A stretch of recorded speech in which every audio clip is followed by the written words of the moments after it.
Hello, everybody. My name is Tom Wilson, and I'm here with Adapt Productions.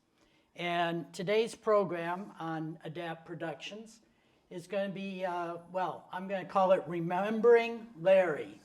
And Larry Biondi was a good friend of all of the folks that are on the show today, and we're just going to bring out some of our memories. Larry was a fierce advocate, a fun guy, incredible sense of humor, and lived a very long, too short of life, but he did a lot in the time that he had here. That much we do know.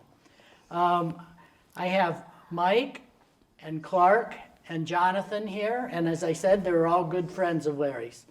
I'm just going to start with Mike and say, what were some of the things that you liked to do with Larry, and what kind of fun things did Larry like to do himself? Well, he loved to go to baseball games, soccer games, and out to restaurants and movies. And we had a great time going to movies and sports events such as soccer games, baseball games. He used to often tease me about the two baseball teams because I lived up on the north side, and Larry was really a Cubs fan, but we would tease each other back and forth about who were the better teams. Yeah. Now, Larry played some sports himself, wheelchair sports. Yeah, he played power soccer for quite a while. And he was into wheelchair baseball. Mm-hmm. Okay, Clark, you worked with Larry. What was Larry like at work? He was always, when we be alone to do my work, but whenever I had a question, Larry was always there to give me a good answer, good advice. Yeah, he had a lot of experience in the disability rights movement. Yep. What do you think his contributions to the disability rights movement were? Well, it's too many to count, but he was careful to give everybody respect. Even people he didn't agree with, he would always listen to their opinions, and he always treated people as full human beings. I mean, despite disability was never an issue. In fact, I was born with cerebral palsy like Larry, and when I was a kid, I was kind of ashamed of my disability, and why my wife would push it behind me and try to ignore it. And even when I got older, when I was successful at school or in my first job, I would say that my disability, I was glad to have it because it made me a stronger person. But I never truly accepted my disability until I came to practice there and met Mary and Sarah and saw all these people with all different types of disabilities working hard and not letting anything hold them back. And it was then that I said to myself, hey, I have no reason to be ashamed of my disability. Yeah, I think Larry surprised a lot of people. They would underestimate him all the time, right? Yep. Yep. Because of his communication difficulties and his mobility needs and all of this. And I'll challenge you on one thing about the respect. I can remember quite a few meetings with bureaucrats. And, you know, Larry had no room for foolish bureaucrats. And I can remember him, you know, saying some stuff that, you know, because Larry was hard to understand, if you knew him, you understood, but the bureaucrat would miss it entirely. And he would be, you know, possibly swearing at them, possibly calling them the fool that they are, you know, and really, you know, kind of set the tone for the meeting because these bureaucrats can be heartless and stupid at the same time. You're so good at calling them out. Yeah, he was good at that. Yeah, Jonathan, what were some of the things you like to do with Larry? Well, he was first and foremost my teacher. I took his legislative training class, and he was incredibly motivating for us to get involved in whatever we felt comfortable and being part of a beautiful struggle, an incredible movement. He was a loyal friend and a brother and a brilliant writer and kind of brainstorming companion and comrade. And how do you say it in a new way that sparks people's attention to want to get involved and be a participant, not a spectator? So we had many a days where we would go by the lake and just bounce ideas off each other. And he loved the fact that we were always trying to strive to that new level of weaving in the advocacy and the poetry in a way that would make ordinary people see something in themselves that they'd never seen before, to feel empowered and get their voices out there. So it was great to be around him, and it was, if you paid attention, you realized you were in the presence of someone who you just had to write notes and learn from all those different deep wells of knowledge about a movement that is just synonymous with who he was. Yeah, now Larry was a big part of National Adapt, and National Adapt would do 2 big protests a year, often in Washington, D.C., but in cities all over the country. Were you ever there when he was arrested? Yes. One year we went, we were incredibly anxious to go. The Paul Ryan era, well, let's call it, and it was a beautiful time to see him networking with lots of other people, talking to legislators, showing great leadership, mentoring younger personal assistants, and letting people know that he would not be denied in a way that was just infectious with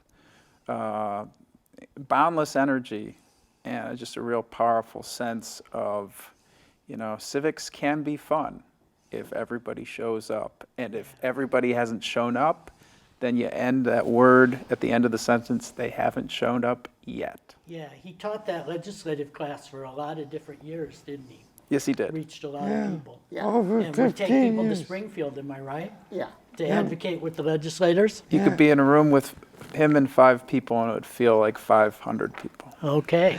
Tom, you were asked about adaptations. One cool, funny dichotomy I saw was, Larry was always about improving accessibility and pointed out when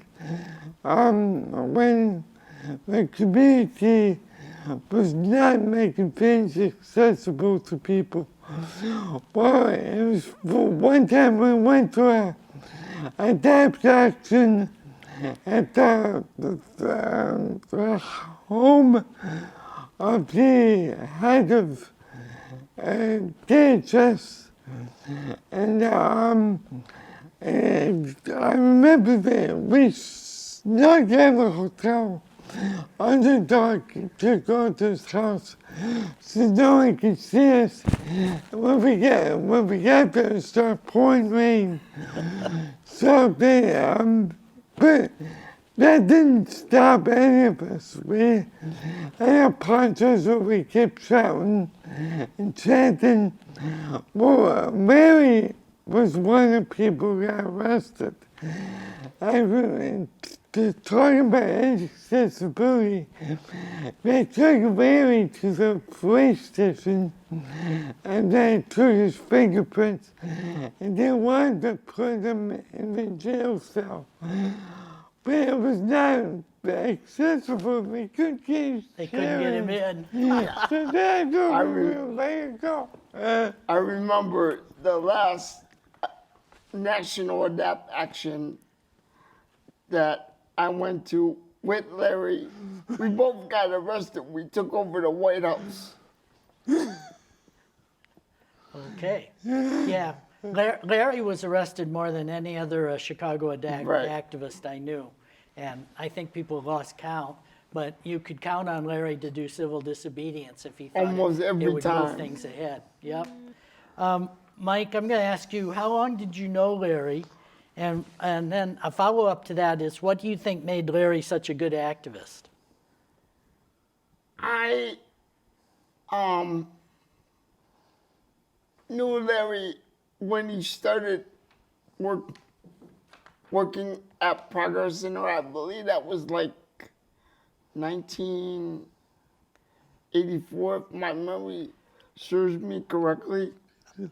A little later than that, I think, but he had about 30. Somewhere around He had about 30 years at Progress Center. Yeah, I got to know Larry and Mark Carner at the same time. Yeah, they were quite the team. They were a team to be reckoned with. Yeah. Mark always had a van that he called the Batmobile. And so they would call Larry and him Batman and Robin, with Larry being Robin. Yeah. Yeah. So that's when I met Larry. And what made him a great activist? Larry never, backed down from anyone, and that's what I really took away from Larry. When he first visited me in my first nursing home. Okay. I know Larry was arrested in the rotunda at the Capitol when people were fighting for the ADA. And after that, he became a real champion of supporting funding for home and community services and better pay for PAs. Do you think that was maybe the most important issue for Larry? I would say so. But transportation was big too. Yeah. Clark said he'd fight for access for everyone. Yeah. And Larry also fought for accessible, affordable, integrated housing. That was one of his strong points as well. Okay. One of his great contributions is all the years he taught the right to life class. It's impossible to count. He empowered so many people with and without disabilities to realize that they can become active in the right to right process Have a say, and right? have a say and make things change. And when I first took the class in '09, I had civics in High school, probably, high or school, grade school, high like we all did. But I never had a sense that I could make a difference. Right. And they showed us how we can schedule meetings with our regulators, identify issues, and communicate effectively to change policy. Yeah, and make it clear that the people with disabilities were the experts on their needs as far as access and everything. I went to a few national actions with Larry as a PA myself. And one of the things that, also some trainings in Washington, D.C. or other places. And it seemed like for a while there, every time we'd land in Washington, D.C., his wheelchair would be broken by the airlines. And we'd be sitting there. I would sometimes push his chair to the right and we'd go to wherever the meeting was, but then, he was kind of stuck.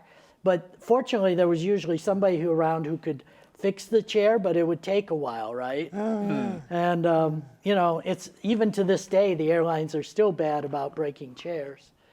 Jonathan, what do you think of Larry's role as now let's do this. You said he was a teacher. We know he was an organizer. Everybody has some stress in their life. What did Larry do to deal with stress? I know you said going to the lakefront was He one loved thing. nature. Nature, yeah. Larry was in his peaceful Zen zone when he was on a lake, and he would love to be out there. And once he got out there by the water, he would take his shirt off and have his Pepsi, and he would tilt the chair back, kind of just peacefully relax, and you could tell this is someone whose diligence throughout the week was, you couldn't help but want to step up your game. His commitment to his work to lead by example was incredible, and he really needed to get to that lake to re-energize his batteries. And he loved film, he loved live music. We went to some concerts together where he loved when people came together for something they could agree on, despite all our differences. He loved it when people were together on the lake, in the park, or where there was great music or something that people remembered. Oh yeah, we all have common interests. They far outweigh our attitudinal barriers and perceived differences. Perceived differences, yeah. One of the things I want to bring up is Larry had a good friend, Scott, and their relationship was rather unique. Clark, would you like to mention something about that? They were so close, bacon. Sometimes you see people live together can get so close they can communicate without talking. Scott Nansen, Larry were great at making communicate so much without talking. But when they would talk, they could throw insults back and forth for days, it seemed like, right? Yeah, and they both have, Larry had quite the sense of humor. Scott, we know, is way out there in his sense of humor. So, I think that was a lot of fun for both of them, actually.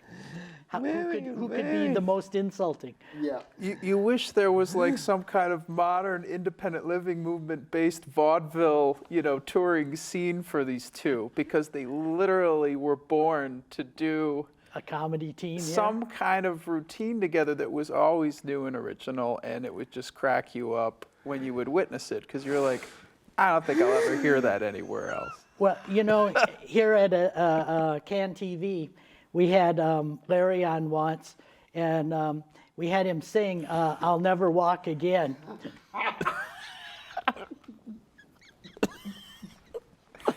Yep. Yep, that was Larry, all right. Mary, He could make fun of himself and anybody else. That's right. my God, That's right. we talked about how great of a sense of humor he had, but what struck me was that he had a perfect sense of comedic timing, too. Uh, He knew right when to deliver a joke or a punchline. I remember the days when we used to do actions against Jerry Lewis. oh, yeah. Larry used to have a blast doing those. Those were some real fun days when we would go down by the studio and just, Yeah. There were a few times where we made it into the studio Yeah. and shut down the local production. yeah. Yep, and you know, And the days of the CTA board meetings were fun with Larry. yeah, mocking the CTA board, Yeah, right? I remember those days. Those were some very good days. Now, you know, Larry was the co-chair of Chicago DAP on multiple occasions. You know, I think as far as leadership goes, we all had a lot of respect for Larry. He would volunteer for a lot of committee work. You know, he would never ask somebody to do something he wouldn't do himself, right? So, and any other stories people want to bring out? There's so many. Well, I'll just throw out one. I used to tease Larry because Budweiser was his beer, and I always thought that was crappy beer. So I'd tell him that, but it didn't shake him. He still wanted his Bud. Did he tell you when he met Harry Carey? No, I don't think I know that one. I used to love when Larry would put together a town hall at the Oak Park Public Library and get people to come together that didn't know anything about Progress Center or didn't know anything about the disability movement. But Larry did a fantastic job putting together every town hall that we had Yeah. Yeah, at the Oak Park Public Library. he educated a lot of people on how Yeah. bad managed care was for Yeah. health care for people with disabilities. And that's an issue we still have never really resolved Yeah. because these managed care companies take the money and then don't do the work, really. They really block you from the care and the services that you need. That's, you know, one of the things that we need to do is continue Larry's work, right? Because it's certainly not finished. Sure. Yeah. Any other comments or stories people have? Over the years,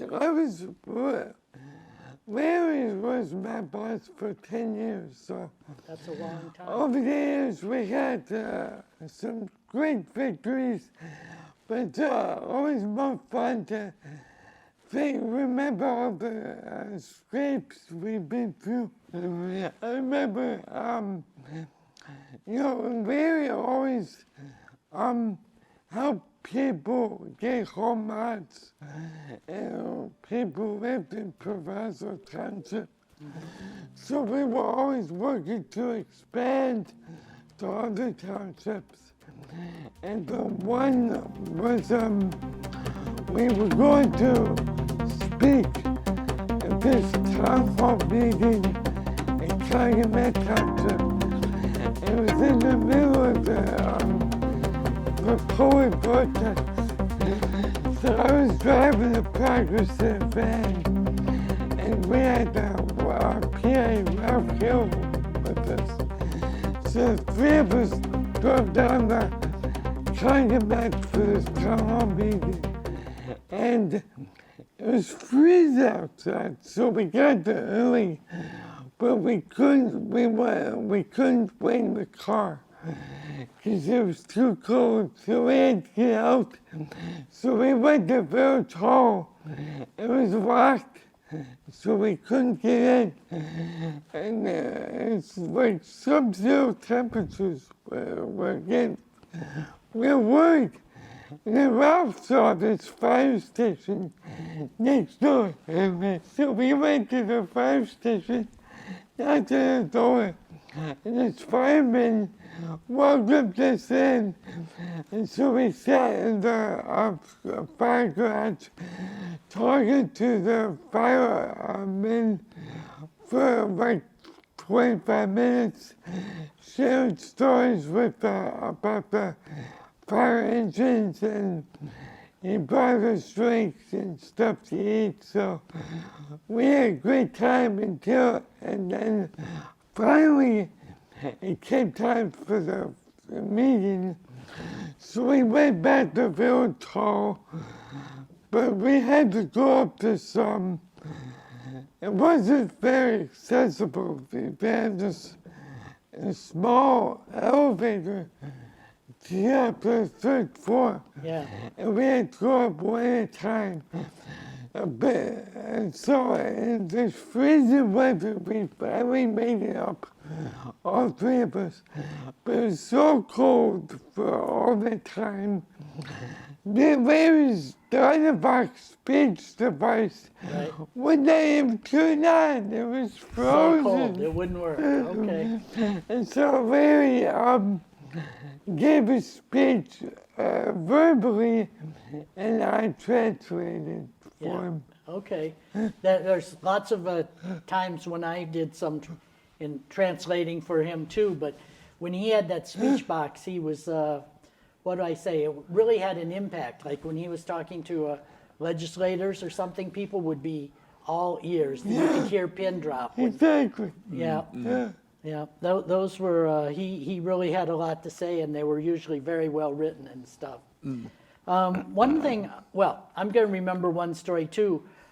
Susan and I had Larry and Gloria and some people at a party at her house, and Pace came for Gloria, I think it was. But, and we tried to convince them that Larry needed to go on that ride too. And they refused. And so we were kind of, I don't know if we were blocking the van or whatever, but they called the police on us, Pace did. The police showed up, and it was so hilarious that, you know, the driver was thinking, oh, they're going to be in big trouble and all. Well, the police decided that, well, if Larry couldn't take Pace home, they were going to put him on the bus. So the police drove down to 63rd Street, blocked the bus because Larry still had a couple of blocks to get there, made sure they didn't leave until Larry was safely on the bus. And you know, it just, I think it was shocking to the Pace driver that the police would clearly take Larry's side over their ineffective transportation system. That's right. Yeah, I remember So- that. So what do people think we should, I mean, Larry left a strong legacy of real leadership and kindness and so many different things. How do you think we best honor Larry's legacy? Do you have any thoughts on that? That's, you know, I brought up Gloria. You know, Gloria, one of the things that in a way that we honor her legacy is to continue this show, because she was one of the founders of Adapt Productions, you know. And with Larry, his work obviously needs to continue too. So. Yeah, it was clear to me that the best way for us, for me and my coworkers to honor Larry was to continue his work. So we're offering, for the first time, offering a summer iteration of the Red Draft class. What now? The legislative class. Oh, the legislative class. Yeah. It was always done the spring and the fall. But this year, Larry was excited that we were going to do a summer class. Yeah. So myself and Manuel, the other community organizer, Manuel Gonzalez, we've been teaching the class, which has been renamed. It's now called the Larry Biondi Legislative Class. Okay. Yep. I would think that naming some things after Larry would be very appropriate. Yep. And any other thoughts on how to continue Larry's work? Well, I remember one time at the ADA celebration downtown Chicago at the Daily Plaza, a lot of people came up and like this phrase that Larry coined, independent living legislation is not optional, it's survival, which of course each first letter of those words spells out Illinois. And a lot of people thought, that's brilliant, who wrote that? And Larry was, very, very humble about how, yeah, I wrote that, but I read a lot of things. And he was always encouraging people to be creative and to write themselves and to see themselves as the next voice that we most need to hear, the voices that we haven't heard yet, or the voices we most need to hear. And he would always bounce that opportunity to kind of spark someone to see their contribution to the dialogue. And one of the people that most was impressed by that phrase on that day, when they saw it on the poster, it happened to walk by, was Senator Tom Harkin. Oh. And he was so proud Yeah. of Larry and said, that is absolutely brilliant, in his very, very dignified and, you never forget it because of what he means to the ADA Iowa accent. And Larry and him had that moment where you're just like, yeah, we're making progress. We might not always notice it, especially in a state like Illinois, but wow, did he love this state. And he fought for the people in this state. And when you go anywhere in Illinois and see services and programs available, Yeah. Larry Biondi had a lot to do with that. Yeah. Well, and Larry went to school at Southern Illinois, right? So he knew the state from top to bottom. That's right. He loved to travel, as we all know. Got around. Got his degree in public speaking. Yeah, his degree in public speaking. Yeah, and he had speech impairment, which makes all the sense in the world when you know Larry. He was such a brilliant speaker, though. Yep. He would write down his words at a time and rewrite and take out and tune it So he down. got it perfect. So he got it perfect. Perfect. Yeah. Yeah. Yeah. Mike, you've been involved with the Going Home Coalition. Larry contributed a lot to that as well, right? Yes. Yes. What was that about? That's really about collaborating with other organizations and really saying that, Like the Arc of Illinois, right? yeah, all And about closing. home services, housing, and transportation, all the issues matter. Yeah. We're no different than anybody else. It's all about how people and institutions who want to leave deserve the chance to go home and live in the community. So, my focus is to really work with the Going Home Coalition and keep Larry's Vision, right? vision out there and not let them forget. Yeah, because Larry was all about integration, and we know that in some people in the DD community would rather see segregated settings, and that's leaving people behind. It's not letting them live up to their all their potential, and Larry would never accept that as a 'Cause solution. I did an action on the 13th of this month at the Federal Plaza. It was all about the home service situation and making sure that our our workers get paid a livable wage and get respected across the country. And I made sure that I brought up Larry at that rally. Yeah, because everybody would have known Larry because he was out in front so often. Yes, he was. Like you said, Tom, it's so important that, you know, that we have integrated housing available for people. The segregated housing is not good because then different groups of people don't understand each other. But when they live together, they communicate and see each other as human beings, and then they understand the struggles of different communities. Yeah. I want to get a little bit more into the civil disobedience. We're going to wrap it up here soon, but Larry was very, very determined. And, you know, the disability community, you know, sometimes there's the chant about, you know, what are we going to do? Shut it down? Well, Larry and a few people with wheelchairs could shut things down tighter than anybody else I ever knew. And, you know, he would stick to it until it was done. And I also get a kick out of it because sometimes we would have a police liaison, and if you make Larry the police liaison, it would be a nice way of slowing down the arrests and keeping the action going a lot longer. So, you know, Larry had a lot of talents, and that was the way we remember him so well.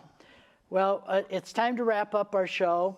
Thank you for all coming. You know, this is, how would I say, I think this has been a way for all of us to process the loss of Larry.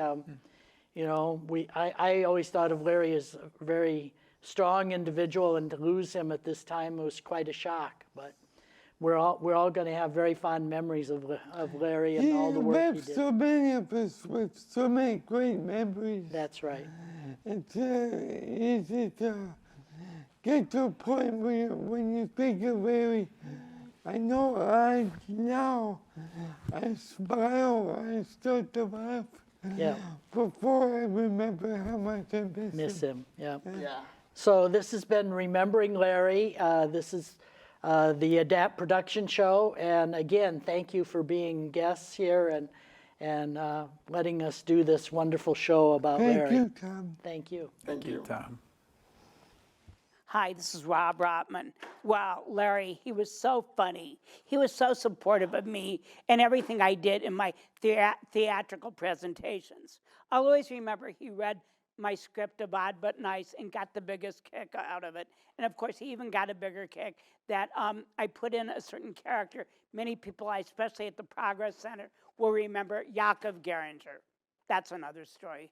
You know, I think Larry, also, I admired his sense of religion. I know he did go to church, the same church that my dear friend Katie Silverman went to.